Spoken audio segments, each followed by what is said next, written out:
Today, I am rebuilding an old subwoofer. It's had a good run. It's seen better days. First thing is, we gotta take these out. So it's a 7mm wrench. Now that we got them all loosened up, now, we gotta cut this out.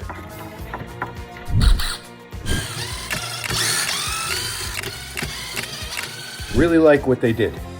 Whoa, freeze, read! It tells you how to place if you have to return the subwoofer back in the box, says you're excited, but one thing worth noting, this product is capable of warping space and time in its vicinity.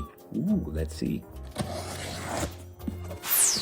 So, at the advice of Randy at JL Audio, I went ahead and I practiced over there on the old one, but we have to get this piece off of the subwoofer. First thing we're gonna do is crack it open a little bit. We're gently going to lift it up and around. Success! All right, now you can see there's the screw holes right in there. So now the subwoofer's facing this way. I'm gonna go ahead and clean up this whole area here just to make sure we get a really nice tight seal on the new driver. All right, next step with some help, go ahead and reconnect the leads, wires to the subwoofer. Your white is your positive. And go ahead and set it back in the enclosure. Now, because of some advice from Randy at JL Audio, he says after you get the driver in, just turn it a little bit until you can line up the screwdriver in the screw hole so you know it's all lined up. Now putting the screws in, go around, I've already got a couple in here. Go around and torque them down like you're putting on a rim on a car. So that's that. The screws are in, and we took the surrounding, put it back over where it sits, and we got to take the ring that came off of it, slide it back over, and put the clamp back on. The ring back on,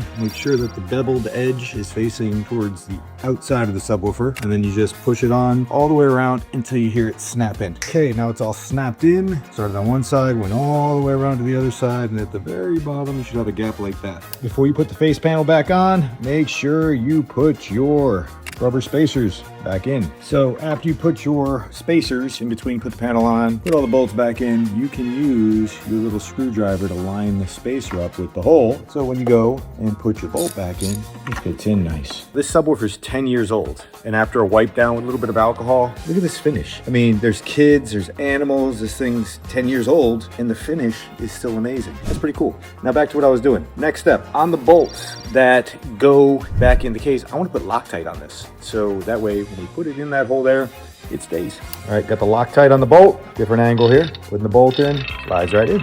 Perfect. While I'm screwing these bolts back in, there's one thing that if you've ever worked in car audio, home audio, or even been in an electronics store, it's that new speaker smell. Right now I'm getting a whole bunch of that, which is awesome.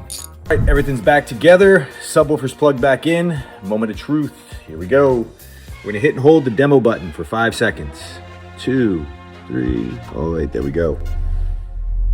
It's working. So cool.